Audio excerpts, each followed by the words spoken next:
YS Jagan birthday వేడుకలను చూసి TDP నేతలు తట్టుకోలేకపోతున్నారని అన్నారు ఎమ్మెల్సీ వరద కళ్యాణి.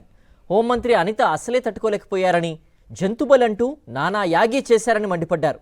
మరి బాలకృష్ణ సినిమా రిలీజ్ సమయంలో చంద్రబాబు పుట్టినరోజు నాడు జంతుబలి కనపడలేదా అని ప్రశ్నించారు. మా పార్టీ నాయకులు, కార్యకర్తలు, ప్రజలు జగనన్న బర్త్డేని తన ఇంట్లో బిడ్డ పుట్టినరోజు వేడుకలు ఎలా జరుపుకుంటారో అంత ఘనంగా ప్రతి నియోజకవర్గంలో, ప్రతి మండలంలో, ప్రతి గ్రామంలో కూడా చేసుకోవడం జరిగింది. ఆ సంబరాలను చూసి ఈ తెలుగుదేశం పార్టీ నాయకులకి కడుపులో మంట.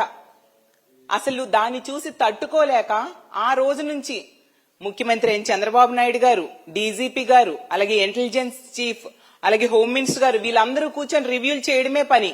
ఏ విధంగా వైఎస్ఆర్ కాంగ్రెస్ పార్టీ కార్యకర్తల మీద అక్రమ కేసులు పెట్టాలి అనేసి. ఎందుకంటే వాళ్ళకి అర్థమైపోయింది, వాళ్ళ ఇంటెలిజెన్స్ రిపోర్ట్ లో ఖచ్చితంగా వచ్చే ఎన్నికల్లో జగనన్న మళ్లీ ముఖ్యమంత్రి కాబోతూ ఉన్నారు. ఈ కూటమి అనేది తుక్కుతుక్కుగా ఓడిపోబోతూ ఉంది. దాంతో దానిని తట్టుకోలేక ఈ విధంగా వీళ్ళు ప్రవర్తించడమే కాకుండా హోమ్ మినిస్టర్ గారు తన అక్కసిని ఎంత దారుణంగా వెలగక్కున్నారో మనందరము చూసాం.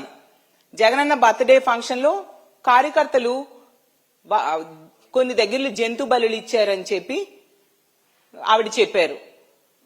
ఒక్కొక్కరు ఒక్కొక్క విధంగా తమ అభిమానాన్ని తమ నాయకుడి మీద చూపించుకుంటారు. అందులో తప్పేముంది? అలా అయితే బాలకృష్ణ గారి సినిమా రిలీజ్ అప్పుడు జంతు బలులు ఇవ్వలేదా? మరి అప్పుడు ఎందుకు మీరు మాట్లాడలేదు హోంమంత్రి గారు నేను అడుగుతూ ఉన్నాను. అలాగే పవన్ కళ్యాణ్ గారి సినిమా రిలీజ్ ఫంక్షన్ లో మనం చూసాం, థియేటర్ నే కాల్చేశారు అతని అభిమానులు. మరి అప్పుడు ఎందుకు మీరు మాట్లాడలేదు? అలాగే ఓజీ సినిమా రిలీజ్ అప్పుడు కత్తులు చూపించారు కదా, అప్పుడు మీరు ఎందుకు మాట్లాడలేదు? అంటే మీకొక న్యాయం, మాకొక న్యాయమా? ఈ రాష్ట్రంలో ఒక్కొక్కరికి ఒక్కొక్క రాజ్యాంగం వర్తిస్తుందా?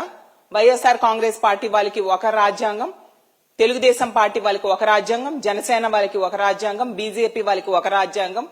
నిజంగా జంతు బలుల నిషేధము అయితే మీరు అదొక రూల్ పాస్ చేయండి, అప్పుడు ఎవరూ చేయరు. అంతేగాని ఈ విధంగా వ్యవహరించడం అంటే మీరు అక్రమ కేసులు పెట్టడం కోసం, కక్ష సాధింపులు చేయడం కోసం ఈ విధంగా పుట్టినరోజుల వేడుకల్ని సాకుగా చూపించడం ఎంతవరకు సమంజసమని నేను